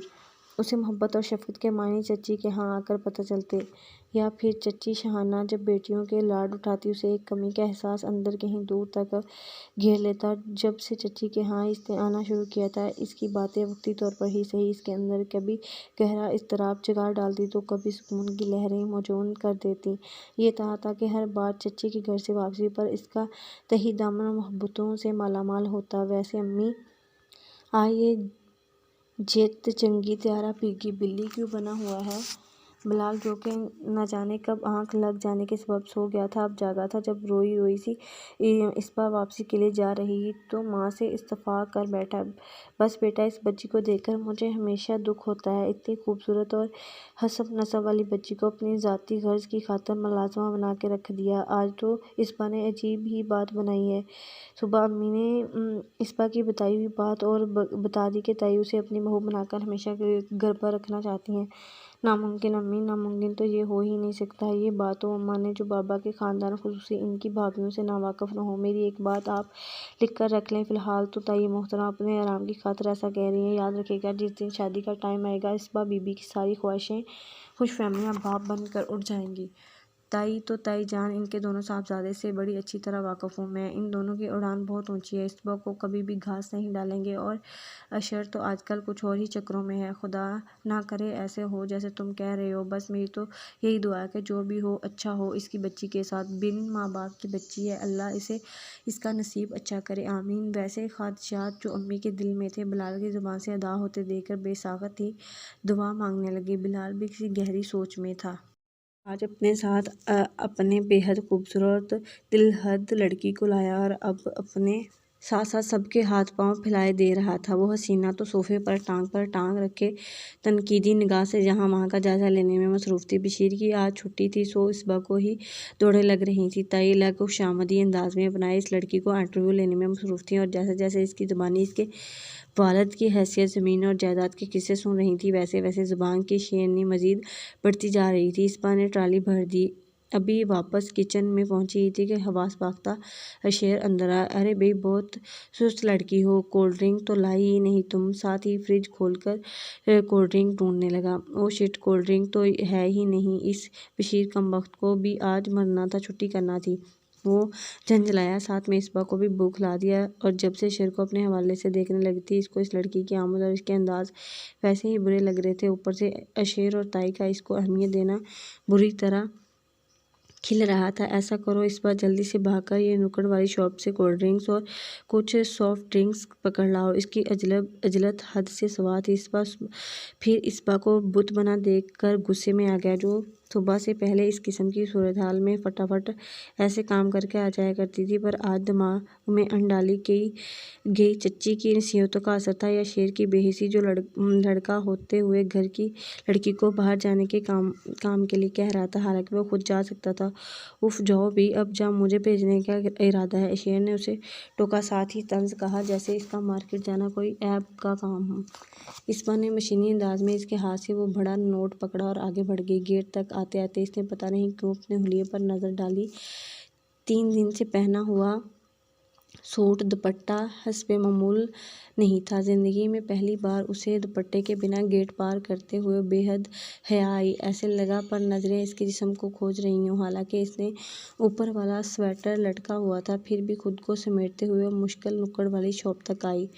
ارے سرکار، طبیعت تو ٹھیک تھی نا؟ اتنے دن سے دیدار ہی نہیں کروایا۔ بشیر سے بھی روز پوچھتا ہوں۔ دکاندار کے عالمانہ انداز اور زبان کا مظاہرہ پہلی دفعہ ہی محسوس کیا اس نے، ورنہ تو وہ جب بھی آتی تھی اسی انداز میں مخاطب ہوتا تھا وہ اس سے۔ عورت اپنے انداز اتوار سے ایسی نظر آئے کہ سامنے والا نگاہیں خود بخود ہی حیا سے جھک جائیں۔ چچی کا کہا فکرہ اس کے اندر گونجا، جبکہ اس نے کبھی ایسی کوشش نہیں کی تھی خود کو ڈھانپنے کی، چھپا کر رکھنے کی۔ پھر کیسے مقابل کی نظریں اور زبان میں اس کے لیے احترام آ سکتا تھا؟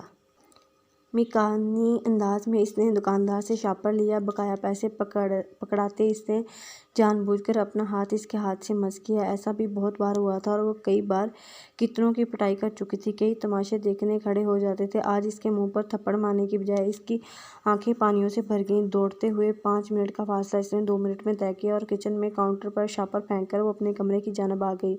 لاؤنج میں کافی دیر تک ہنسنے بولنے کی آوازیں آتی رہیں۔ زندگی میں اور کائنات میں تبدیلی قدرت کا اصول ہے، اور ناز کی زندگی میں صرف تبدیلی نہیں آئی تھی، ایک خوفناک انقلاب آیا تھا، طوفان آیا تھا، جس نے اس کی پرسکون زندگی کو گہرے اندھیروں میں بدل ڈالا تھا۔ حسب معمول احمد جہاں زیب اس دن گھر آئے تو کچھ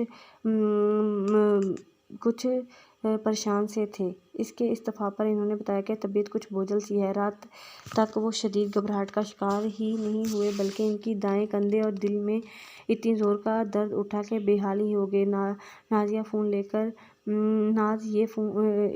لے کر میری طبیعت کا بتاؤ جلدی۔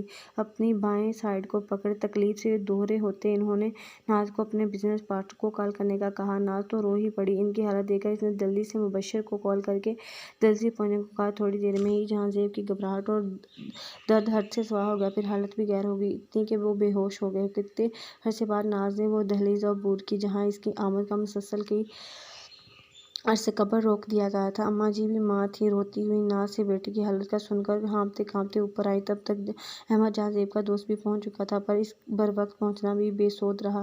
اجل کا فرشتہ وقت مقرر پر اس کی روح قبض کر کے جا چکا تھا۔ ناز کی دنیا ہی اندھیر ہو گئی۔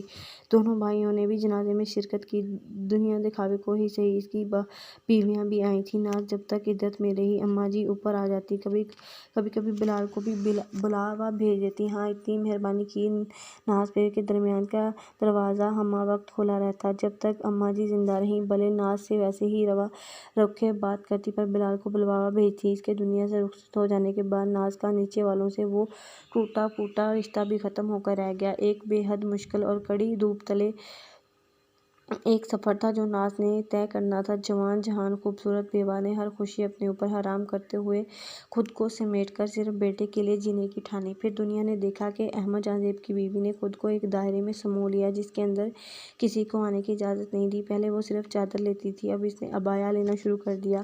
آنا جانا تو پہلے بھی محدود تھا، اب تو بالکل ہی ختم کر دیا۔ بس ہر ماہ جب تنخواہ ہاتھ آتی ضرور سودا سلف لینے یا باہر جاتی۔ بس بلال ایک سمجھدار بچہ تھا جس کو وقت اور حالات نے وقت سے پہلے ہی ایسا بڑا کر دیا وہ عام بچوں کی طرح اسے کبھی بھی کسی معاملے میں تنگ نہ کرتا، اور آج تک وہ سلسلہ ویسا ہی تھا۔ FSC کے بعد تو اس نے اکیڈمیز میں ٹیوشن پڑھانا شروع کر دی، حالانکہ اس کو خود بھی اس وقت اور توجہ کی بے حد ضرورت تھی، لیکن وہ اپنی ماں کی محدود آمدنی اور گھر کے حالات جانتا تھا۔ کبھی تہواروں پر تایا چچا آئے ہوتے تو اسے بلا کر عیدی وغیرہ تھما دیتے کرتے، اس پر بھی اس کی بیویوں کی تنویری چڑھ جاتی۔ اس ناگواری کو جان کر بلال نے ان کے بلاوے پر جانا ہی چھوڑ دیا، اور اس کے گزرے کی وجہ یا سبب جانے بغیر ان لوگوں نے بھی اسے بلانا چھوڑ دیا۔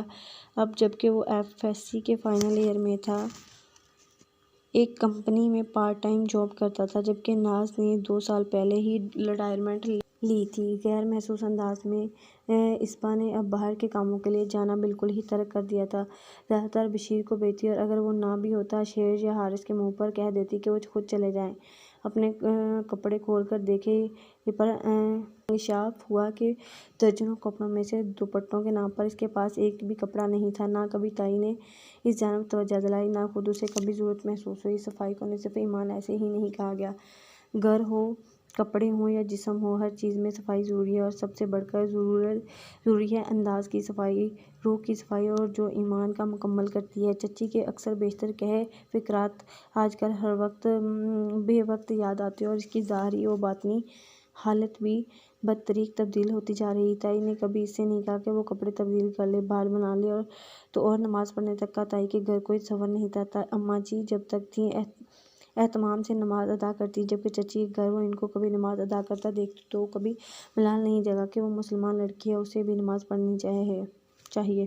اسبا نماز پڑھا کرو بیٹا، یہ فرض ہے، ہم پر سکون دیتی ہے اور بہت سی بری باتوں سے بچا لیتی ہے۔ دھیرے سے اسے کہہ کر وہ جائے نماز لپیٹ لیتی۔ اسبا ان سنی کر دیتی، یہ سوچ کر کہ ابھی کون سا اس کی عمر ہے نماز پڑھنے کی۔ اس کی فرصت اور اثر روح کو سمجھے بغیر وہ جو اپنے آپ کو سمجھنے اور پرکھنے کے عمل سے گزر رہی تھی، اسے پتہ نہیں تھا کہ گھر میں دوسری جانب کیا کھچڑی پک رہی ہے۔ قسم سے اماں، وارے نیارے ہو جائیں گے، ہمارا تو عائشہ کا باپ مجھے امریکہ بھیجنے اور انسپائر کرنے کو تیار ہے۔ اکلوتی بیٹی ہے وہ، اپنے ماں باپ کی ڈیفینس میں 2 بنگلے اسی کے نام پر ہیں۔ یہ تو میری قسمت اچھی تھی کہ اس کی نظر کرم مجھ پر ہو گئی۔ اب جلدی سے ابو سے مشورہ کر کے کل ہی رشتے کے لیے چلی جائیں۔ اس نے اپنے ماما پاپا کو منا لیا ہے۔ اشر خوشی سے تائی کے گھٹنے سے لگا بیٹھا ساری تفصیل بتا رہا تھا۔ واہ بھئی، تمہاری تو لاٹری لگ گئی سمجھو، اور ہاں، امریکہ جا کے مجھے بھول مت جانا، پہلے مجھے بلوانا ہے تم نے۔ حارث کے اس کا کندھا ہلا کر اپنی طرف توجہ دلائی۔ ہاں کیوں نہیں، تمہیں نہیں بلاؤں گا تو پھر کس کو بلانا ہے اس نے؟ پہلے تو مجھے لے کر پھر 1-2 دفعہ ہوں، پھر تمہارے باپ سے بھی بات کر لیں گے۔ ان کو بھی بتا دیا تو ان کے پیٹ میں کب رکتی ہے بات؟ بھائی کو بتائے بغیر تمہارے چچا نے بیوی کو بتانی نہیں، سمجھو پھیلی نہیں، اور میں ابھی بات کا بتنگڑ نہیں چاہتی۔ ویسے بھی تمہاری چچی اشاروں کناروں میں مجھ سے اپنی شاہین کے لیے بھی بات کر چکی ہیں۔ بھائی کی نیا تو پار لگ گئی، میرے لیے مت کہہ دینا کسی کو۔ ماں، میں نے بھائی کے نقشے قدم پر چلتے ہوئے کسی اونچی اسامی کو پھنسا کے اپنا فیوچر بنانا ہے۔ چھوٹے کے ادراج بہت اونچے اور واضح تھے۔ چل ہٹ، پہلے ایک کا تو کچھ کرنے دے۔ کافی دیر مستقبل کے سنہرے خواب دیکھتی اور اپنے بیٹوں کو دکھاتی تائی اماں کئی دن پہلے کی کہی بات بھول گئی تھی، جس کو کسی نے سن کر دل میں ہی گہری جگہ پہ چھپا کر رکھ لیا تھا، اور دل کی گہرائی باتیں بہت مشکل سے ہی نکل پاتی ہیں۔ آج اسبا نے چچی کا دیا ہوا سوٹ نہا کر پہنا تھا، بالوں میں کنگھی کی، اور نماز ادا کرنے کا سوچنے کے ساتھ ہی شرمندگی بھی دماغ میں در آئی کہ اسے نماز پوری طرح سے یاد ہی نہیں۔ جب تک تعلیم سے سلسلہ جڑا رہا، نماز کے ارکان صرف یاد رکھنے کی حد تک یاد تھے، اب تو وہ بھی بھول چکے۔ اس نے دل میں فیصلہ کیا کہ چچی سے پہلی صورت میں نماز سیکھنی ہے۔ تائی اپنے کمرے میں سونے جا چکی تھی۔ حارث ابھی بھی ٹی وی سے اٹھ کر گیا تھا، جبکہ صبح کا گیا ہوا اشیر گھر ہی نہ لوٹا تھا۔ اسبا نے ٹی وی آن کیا اور اپنا پسندیدہ ڈرامہ دیکھنے میں مگن کیا ہوئی کہ اشیر کب آیا اسے علم نہ ہو سکا۔ اس کی آمد پر وہ چونکی۔ اشیر کی حالت میں کسی غیر معمولی تبدیلی کا بھی ادراک تھا۔ اس کی سرخ آنکھیں، لڑکھڑاتا لہجہ اور غیر متوازن چال کسی انہونی کی جانب اشارہ کر رہی تھی۔ کیا ہوا اشیر، تم ٹھیک تو ہو نا؟ اسبا نے ریموٹ ٹیبل پر رکھ کر تشویش سے پوچھا۔ ہاں میں ٹھیک ہوں، تم ایک کپ چائے بنا کے میرے کمرے میں جلدی سے، وہ کہہ کر سرخ آنکھوں سے اسے گھورتا اپنے کمرے کی جانب بڑھ گیا۔ اسبا حیرانی سے اس کے رویے کا سوچتی کچن کی جانب بڑھ گئی۔ دن کو اہتمام سے پہنا گیا دوپٹہ صوفے پر اپنی ناقدری پر روتا رہ گیا۔ پرانی عادتیں اتنی جلدی کب بھولتی ہیں؟ اس نے چائے بنائی اور اشر کے کمرے کی جانب بھاگی۔ اشر صوفے پر ہی نیم دراز تھا۔ اس نے چائے کا کپ سائڈ ٹیبل پر رکھا۔ کیا ہوا، خیریت تو ہے نا؟ اشر، تمہاری طبیعت ٹھیک ہے؟ وہ قدرے جھک کر اس کا چہرہ دیکھنے لگی۔ نہیں سر میں شدید درد ہے۔ اسبا میرا سر دبا دو، اس نے بوجھل آواز میں کہا۔ اسبا جلدی سے اس کی پشت پر آ کر اس کے سر کو ہولے ہولے اپنے نرم ہاتھوں سے دبانے لگی۔ چند لمحے بعد اشر نے اس کا ہاتھ پکڑ کر اسے اپنے پاس بٹھا لیا اور اسبا کے ہاتھ کو اپنے ہاتھ میں سلاتے ہوئے بے حد قریب بیٹھی اسبا کو بہت غور سے دیکھنے لگا، ایسا کہ اس کی آنکھوں کی چمک دیکھ کر پراعتماد سی اسبا اس پل پزل ہو کر پلکیں جھکا گئی۔ اشر میں اب چلتی ہوں، اس نے کلپکاتے لہجے کا اشر پر الٹا اثر ہوا۔ عجیب بہکے بہکے انداز میں اس کے ہاتھوں نے اسبا کے چہرے سے گردن تک سفر کیا۔ اسبا تم کتنی خوبصورت ہو، مجھے پہلے پتہ ہی نہیں چل سکا۔ تھوڑی دیر قبل علیشا کی پارٹی میں پیا گیا مشروب اپنا رنگ دکھا رہا تھا۔ کیا کر رہے ہو اشر، تم ہوش میں نہیں ہو؟ یوں ہی اس نے اسبا کو گرفت میں لیا۔ وہ مچلتے ہوئے اپنے آپ اس کی گرفت سے چھڑوانے لگی۔ مجھے کب پتہ تھا میرے اپنے ہی گھر میں ایسی قیامت سامنے ہے اور میں اب دنیا کی خاک چھانتا پھر رہا ہوں۔ دست اندازی کی کوشش میں وہ پتہ نہیں کیا کیا بک رہا تھا۔ ارے اسبا کیا ہوا تمہارے لیے، کون سی نئی بات ہے یہ؟ بشیر سمیت محلے کے کئی لوگوں کو تمہاری قربت سے مستفید ہونے کا موقع ملا ہے۔ پھر میں تو تمہارا اپنا کزن ہوں یار۔ اس کے کانوں میں اس بار جو آمد سی سرگوشی ہوئی، اس نے اسبا کو جیتے جی مار دیا، ایسے کہ اس کی مزاحمت ذرا سست پڑ گئی۔ اس کو غنیمت جان کر اشر نے اس پر پوری طرح قابو پا لیا۔ آج اکیڈمی میں اسے معمول سے زیادہ دیر ہو گئی۔ امتحانوں کا سیزن ہونے کی وجہ سے اکیڈمی ٹائمنگ زیادہ ہو گئی تھی۔ وہ باقی تمام ٹیوشنز چھوڑ چکا تھا، جبکہ یہ اکیڈمی اس کے دوست کی تھی۔ سو تھکا دینے والی جاب کے بعد صرف 1 گھنٹہ یہاں پڑھاتا۔ آج آدھا گھنٹہ اوپر ہو گیا تھا۔ امی کی متوقع ڈانٹ سے بچنے کے لیے اپنے پاس موجود چابی سے گیٹ کھول کر اوپر آیا۔ امی کو اپنے انتظار میں جاگتا دیکھ کر شرمندہ ہو گیا۔ کتنی بار آپ کو کہا ہے کہ میرے انتظار میں مت بیٹھا کریں، آج کل روز ہی لیٹ ہو رہا ہوں۔ بس یہی سیشن ہے، اس کے بعد ثاقب سے کہہ رہا ہوں میں نے کہ بس یار معاف کرو، مجھے بہت تھکن ہو جاتی ہے۔ اس نے بھی وعدہ کیا کہ بس یہی سیشن مکمل کروا دوں، پھر نہیں کہے گا۔ اصل میں اتنے عرصے سے اسٹوڈنٹ آتی ہیں تو ایک دم سے ان کو چھوڑنا ان کے لیے مسئلہ بنے گا۔ امی کے سامنے کھانا لا کے رکھنے پر اس نے کئی بار ان کے بتائی ہوئی تفصیل ایک بار پھر بتائی۔ دونوں ماں بیٹے نے مل کر کھانا کھایا۔ چلو بیٹا اپنے کمرے میں دودھ لے کر آتی ہوں، امی نے بے حد محبت سے اسے کہا۔ بلال سر ہلا کر اپنے کمرے کی جانب بڑھ گیا۔ ابھی پوری طرح کمرے تک پہنچا نہیں پایا تھا کہ نیچے سے آنے والی دل گراں چیخوں نے ان دونوں کو چونکنے پر مجبور کر دیا۔ خدا خیر کرے بلال، پتہ نہیں کیا ہو گیا ہے، مجھے تو یہ اسبا کی آوازیں لگ رہی ہیں۔ کئی خدشات کے زیر اثر ناز کا چہرہ سفید پڑ گیا۔ چھوڑیں امی ہمیں کہ آپ چلیں اپنے کمرے میں، وہ بیزاری سے کہتا آگے بڑھ گیا، لیکن ناز کے قدموں نے آگے جانے سے انکار کر دیا۔ نہیں بلال، میرے دل میں عجیب عجیب سے وہم آ رہے ہیں، ذرا کی ذرا۔ چلو خیر پتہ کر کے آ جائیں گے، بس پتہ نہیں بچی کی جانب سے دل میں وہم ہو رہا ہے۔ ان کی لجاجت بھرے انداز پر وہ اندر ہی اندر جھنجھلاتا ہوا امی کو لیے نیچے کی جانب چل پڑا، جو بہت عرصے بعد وہ دہلیز پھر ایک بار پار کرنے چلی تھی۔ تائی کے لانچ میں اس وقت ہنگامہ برپا تھا۔ بکھرے بالوں، سوجی آنکھوں والی اسبا غصے سے چیختا چلا تھا۔ اشر جو حواس باختہ کھڑی، تائی، بیزار کھڑا حارث اور نیچے کے پورشن سے بے درپے چیخیں سن کر آنے والی شاہانہ چچی اور ان کی بیٹیاں، ان کے تاثرات ایسے تھے جیسے وہ بے حد مزہ سا کوئی اسٹیج ڈرامہ ٹکٹ لے کر دیکھنے آئی ہوں۔ اس لڑکی میں اتنی حیا اور شرم نہیں کہ باہر تو جو کچھ کرتی رہی ہے وہ ایک طرف گھر کے اتنے برس اس کو پناہ دی، نہ اس گھر کی عزت کا خیال رکھا، نہ اپنے تایا کا خیال آیا اس کو۔ بہت بار میرے سے فضول طریقے سے بات کر چکی ہے، فضول حرکتیں تھیں، آج تو اس نے حد کر دی۔ میرے کمرے آ کر جس بے شرمی سے اس نے بات کی، لڑکا ہوتے ہوئے مجھے شرم آ رہی ہے، آپ کو کیسے بتاؤں۔ ایک بار پھر پہلے بھی تفصیل بتا چکا تھا، پر حاضرین کی تعداد بڑھتے دیکھ کر الفاظ کے مقبول رد و بدل کے ساتھ ایک بار پھر کہا۔